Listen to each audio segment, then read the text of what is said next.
Hello everybody, welcome to the Empressive channel. So there has been some pretty big updates in this whole recent lawsuit against Jay Z. The accuser sat down and did an interview with NBC, and people noticed that there were some inconsistencies in her story, and I want to get into that. But just to give a backstory, NBC News broke the story that Jay Z was the unnamed celebrity male who allegedly violated a 13-year-old girl alongside P. Diddy at one of his after parties. Now, this incident was said to have taken place in September 2000 after the MTV Music Video Awards, and in the lawsuit, the accuser detailed some of these alleged events.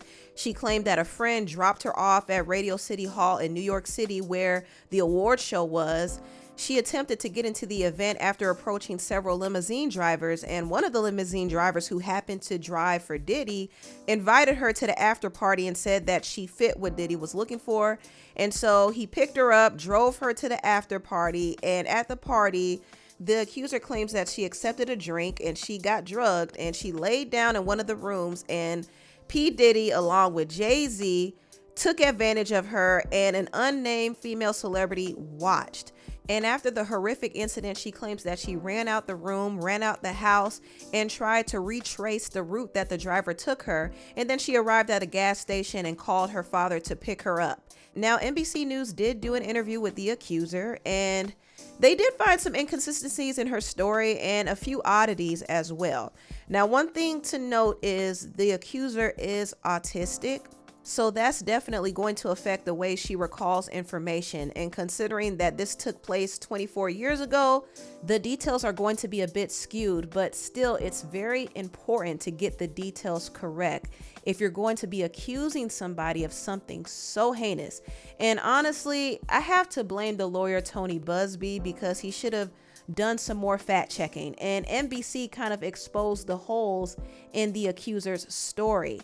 Now, what was odd was how she got to the MTV VMAs. She claimed that a friend drove her from Rochester, New York, where she was living at the time, all the way to New York City, which was a 5-hour drive. NBC wanted to ask the friend about this, but they couldn't because the friend died. So they decided to ask the father. Now, the accuser claims the father picked her up from New York City, but when NBC asked the father about it, he said that he didn't recall doing that. Now, I would think that a father would recall having to drive 5 hours to pick up his 13-year-old daughter, but he didn't. That was odd as well. Now, her lawyer, Tony Buzbee, told NBC News, "We agree he states he doesn't remember. His daughter explains that he was in no state to remember during that point in time due to personal issues he was having then. We are talking about a time frame more than 20 years ago." Okay, so they claim the father had issues and couldn't recall it. Okay, let's say if that were true, that would probably explain why the father didn't know that his 13-year-old child was gone all night. And it would also explain why he didn't ask questions about what happened to her when he picked her up. Because the accuser did say that she never told her father what happened. She just wrote down the incident in her diary. So the fact that he never asked about it is very suspect, but he had issues. So obviously he wasn't a normal, concerned father. But him having issues doesn't change the fact that he didn't corroborate the accuser's story. So there is an inconsistency there. There was also another inconsistency.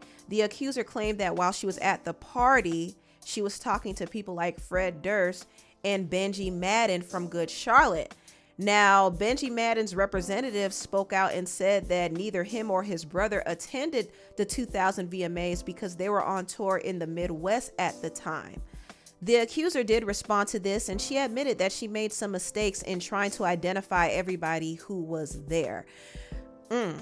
So she didn't know everybody who was there, but she said that she knew exactly what happened to her. So she's doubling down on what happened to her.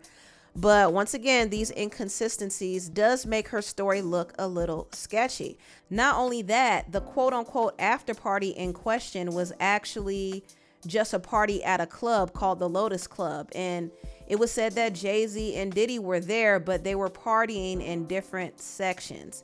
The accuser did not go to this party. She claims that she went to a party held at a large white residence with a gated U-shaped driveway.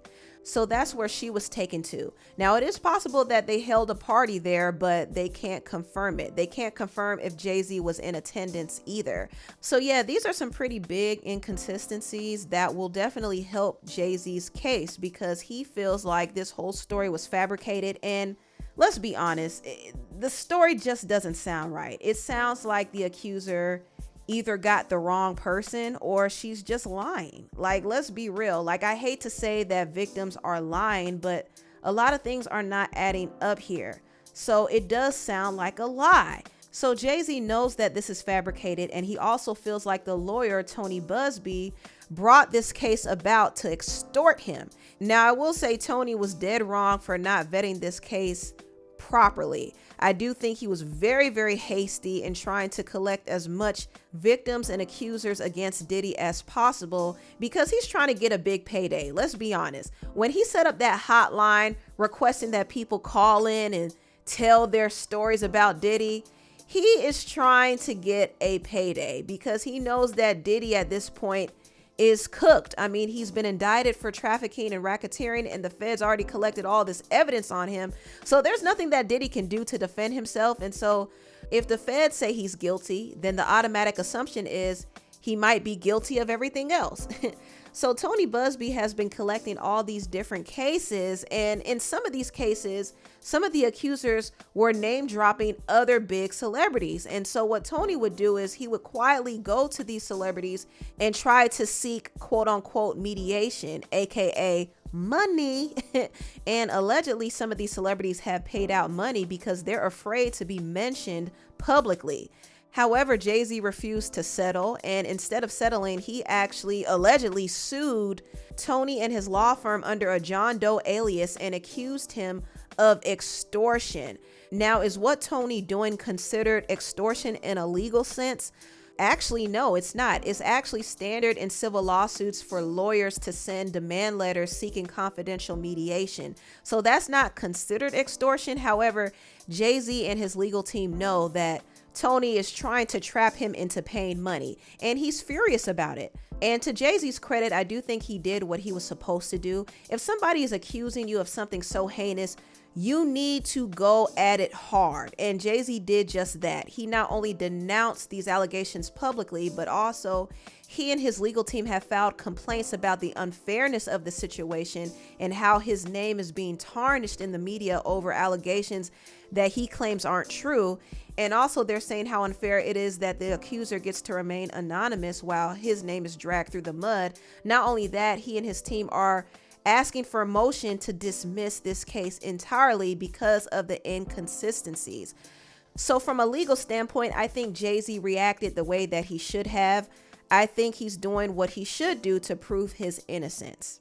However, I will say there were a few things that Jay Z did that I didn't agree with, and that was the bullying tactics that he's been using behind the scenes, because Tony has called him out on it and has said that he and his family have been harassed. The victim has been harassed. He also claims that private investigators have been sent to his door. He also claims that Jay Z's people have been trying to reach out to his former clients and colleagues to smear his name and sue him. Tony actually told TMZ Jay Z's investigators contacted more than 40 former clients they apparently found on Venmo.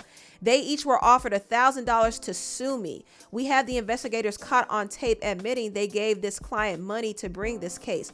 We will be seeking the state bar action against the lawyers involved because such conduct is a state law crime and also violates the ethical rules that govern lawyers. The case itself is frivolous and will be dismissed as such. So as you can see, these are some dirty tactics that Jay Z and his legal team are pulling. Not only that, it was reported that Beyonce sent a $100,000 donation to the same law school that Tony graduated from, which is very suspect. Now, in any other circumstance, this would be considered a random act of benevolence, but here the timing is very suspicious, and it does make one wonder if this is actually a random donation or if there's a more sinister motive where they're trying to pay for dirt on Tony. I don't know, but it does make me wonder. And I will say these different tactics aren't exactly helpful to Jay Z in a sense, because it kind of shows how he moves behind the scenes. If the Carters want to get their way, they probably will use intimidation tactics. They probably will throw their money around and use their power and connections to get their way. And imagine if there was a legitimate complaint against them, you probably will never hear about it because they know how to suppress it. But Tony Buzbee is one of the few people who has been brazen enough to go against Jay Z in this way. Now, I do honestly believe that the only reason he name dropped Jay Z in the accuser's lawsuit is because of what's been going on behind the scenes. Now, this does not mean that Tony is innocent. Honestly, I think Tony is grimy. And the way he went about this whole case was very slimy. And it kind of shows how greedy he is as well, because he should have done a better job at vetting this particular accuser who claimed that Jay Z violated her. He should have done a better job at vetting her. Now, he did claim that another firm vetted the case prior to sending it to him. However, he and his team should have done their due diligence to fact check all of these allegations before bringing it to the public, or at least before filing it in the first place. Because this whole case kind of hurts his credibility now, and it makes people question the validity of some of the other cases he has against Diddy. If this case is proven to be fraudulent and if it's thrown out by the judge, then all the other cases probably won't be taken as seriously. So I think Tony messed up here. I do. I think this has been a big win for Jay Z, and it has been a small win for Diddy as well. Just a little tiny small win because, you know, Diddy is still going up against the feds. So he got bigger fish to fry. However, inconsistent cases like this do help him a little bit. It does. But I have to say this, and this is going to be a very serious segment here, y'all.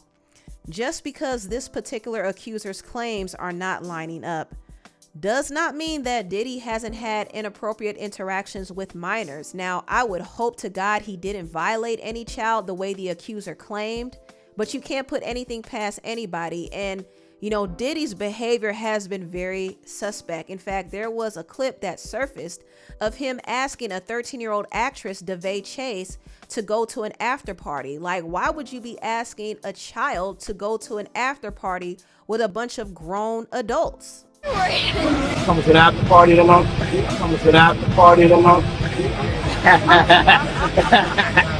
Yeah. Coming to the after party tomorrow.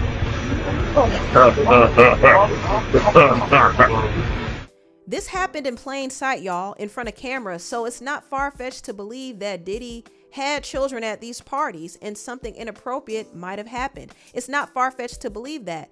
And also, it's really sad to say, it's not far-fetched to believe that Jay Z and even Beyonce attended parties with children being there. And this is not to say that they did anything. I'm not accusing them of doing anything. But some of these celebrities know about children being at these parties. For example, one of Jeffrey Epstein's victims, Virginia, called out Naomi Campbell and said, "You saw me at these parties. You saw what happened and you didn't do anything." Also, a former NFL player named Larry Johnson, who was associates with Jay Z and Beyonce, said that he attended a party with them where children were there too. I did a Rockaware photo shoot in Colorado, and I think it was during the wintertime of 06 or 07. And Naomi Campbell was there, actress Jamie King was there, Jay was there, B was there. And he rented this house, and we were supposed to do this rap party for this photo shoot. We rented this house, and we were watching LeBron play. And after the game, it had to be like 10 or 11 o'clock. So we getting ready to party. Mind you, it's all adults. There was a 13-year-old or a 14-year-old teenage Latin girl that was there, and I think she had to leave because she had school and she had to do homework. But she brought her mother with her, so it was no funny business going on, which I could respect that. So when 11 o'clock hit, we turned on the music, we started drinking, and then out of nowhere came these young children. I don't know where they came from. For a rap party at 11 o'clock at night, drinking, loud music, and us dancing wild. Like, I don't know where these kids came from. And then I happened to sit down because I was dancing with one of the assistants. And I sat next to this child, and the child sat next to Beyonce. So I hear B say something about, "Doesn't this look sexy?" or "Isn't this sexy?" And in my mind, and mind you, I'm not awakened as I'm awakened now. So in my mind, I'm like, what did she just say? And then I didn't pay no attention to it. And then, you know, obviously the liquor took hold of me and I had to leave. So I said bye to everybody and left. But those kids remained. I don't know if those kids were from the photo shoot themselves, but the fact that these kids came around adults during drinking hours or partying hours was already alarming to me. So when I hear something like this happens, I can't really discount it and say, oh, he could never do this, because I'm hearing stories, I'm seeing it with my own eyes, and I've been in situations where something don't sound or look right, and it's usually involving children. That's very disturbing. That's very disturbing. It made me sick to my stomach, and it also made me disappointed, especially that comment that Beyonce made. Now, it is possible that Beyonce made the comment to Larry, not the child, because he was sitting around them too, was he not? But I guess he was too drunk to know. I don't know. But it's possible that she actually was low-key flirting with him. Either way, the situation itself is very weird. And the fact that a child was in the midst of that is very weird. Once again, I'm not going to say that these celebrities did anything to these children, because we don't know that for certain, right? But I will say that some of these celebrities are aware that kids are around these environments, and some of them could possibly be trafficked. Allie Carter was a trafficking victim who talked about being passed around as favors. So this is actually happening, y'all, and they're being sent to elites. I'm talking about politicians, businessmen, CEOs, people that you don't see in the public eye a lot. Allegedly, these children are being sent to them for favors. It's really sad. It's really sick. And I'm pretty sure a lot of these celebrities know about it, or some of them probably even did something to these children. It's really, really, really sad. Anyway, tell me what you all think about this video down below. Please like, comment, and subscribe, and share this video if you care. Thank you so much for watching, and I'll see you next time. Bye.